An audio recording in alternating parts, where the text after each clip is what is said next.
hockey skates. So let's meet my friend Nick, who's the director of hockey operations at UAH. So you're gonna show me I'm sorry. Second time. Sorry, dude. Show me the blade. How does this work?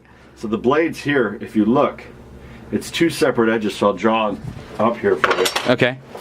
Blade actually So this is the cross section. looks like that.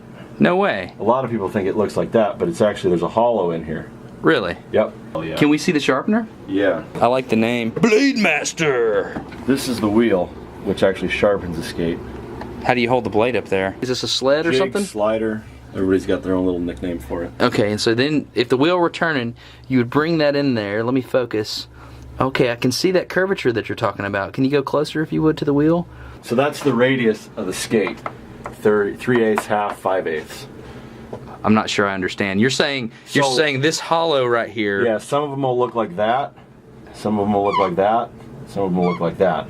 This is completely eye-opening to me. I had no idea that ice skates had two different working edges. So why would a player prefer a deeper hollow versus a shallower one? Well, think about it. If you have a shallow hollow, you're able to sit on top of the ice and glide very easily, so this is very good for speed. But if you have a deep hollow, your points are going to cut down into the ice and plow, so you'll go a lot slower. However, you'll get much better grip.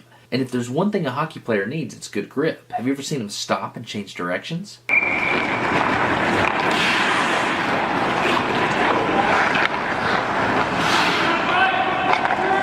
So I asked a couple of hockey players to show me how this double edge is used to stop on ice.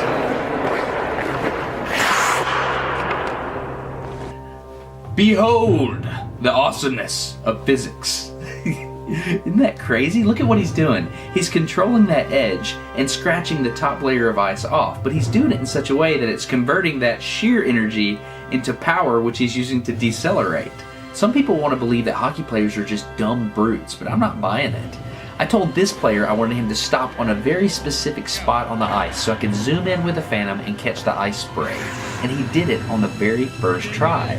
Can you imagine the math that's going on in his brain in order to automate this feedback loop? He's constantly sensing his deceleration, and somehow his brain's converting that information to signals to control the angle of his skates and feather the exact amount of ice that he's shearing off. To complicate matters, he's got ice in between him and his target, and he has to anticipate the total amount of impulse left in that ice so he can stop exactly where he wants to. This was counterintuitive to me, but the bottom of a speed skate isn't pointy. It's actually a flat, sharp 90-degree angle.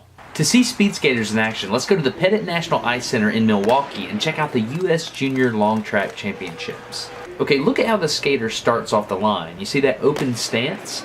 They do this because ice skate friction is asymmetrical. They glide easily going forward, but they dig in on the sides. So to propel themselves, skaters have to push off the sides of the blade. The larger this angle alpha is, the harder they can push. That's why they line up with their foot at almost a 90-degree angle to the direction of skating.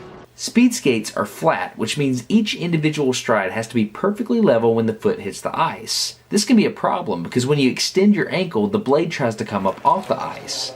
The solution to this is called a clap skate. Clap skates allow a long track skater to keep their blade on the ice longer into the stride. I'll let Adam explain. The clap starts to come out like this. Once they pick their skate up, it just kind of flies back like that. And so that extra push that makes the clap gives you a lot more contact on the ice. And so you can get a lot more power. All this talk about ice skating, and we didn't even explain why it's slippery in the first place. So there's this thing called friction melting. If you're moving something along ice, it creates this really thin layer of water. Think like nanometers thick. That is why you can slip on ice so easily. The coefficient of friction can be defined by this equation. It's very interesting.